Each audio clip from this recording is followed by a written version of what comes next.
Eccolo qua, che ruggisce in lontananza. Il mare d'inverno, che come un film in bianco e nero visto alla TV. Sembra di stare in un'isola deserta. Mamma mia. Però laggiù c'è la skyline di Caorle. Quindi vi ho dato il primo indizio per capire dove mi trovo. Cosa c'è di meglio per una bella seduta di fitness? Questa ennesima meravigliosa palestra a cielo aperto. Perché richiudersi tra quattro mura quando possiamo venire qui, in questi posti, ad allenarci?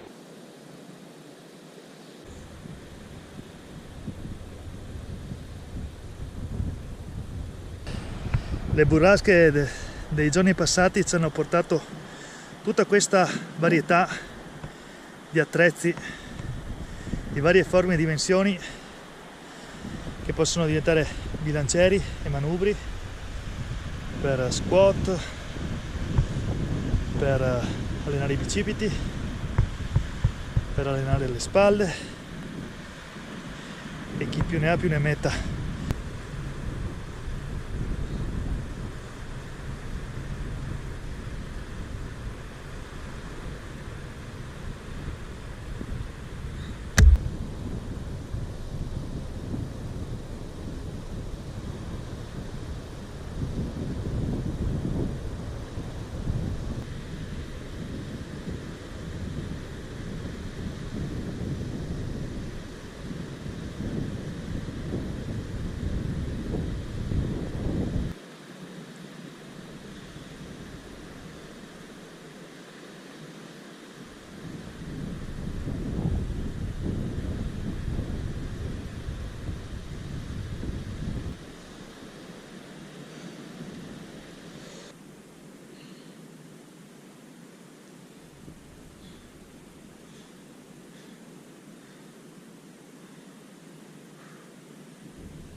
E adesso, al termine dell'allenamento,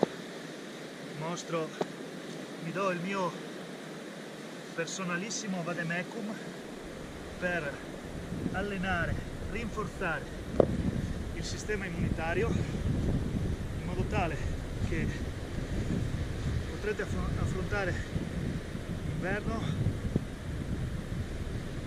senza più problemi di raffreddori, influenze, febbriciole, senza medicine, senza aspirina e senza antibiotici. Per affrontare al meglio l'inverno, cosa bisogna fare?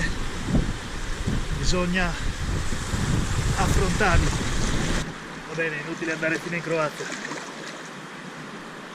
Insomma, avete capito? Per affrontare al meglio l'inverno bisogna prendere le cose di petto.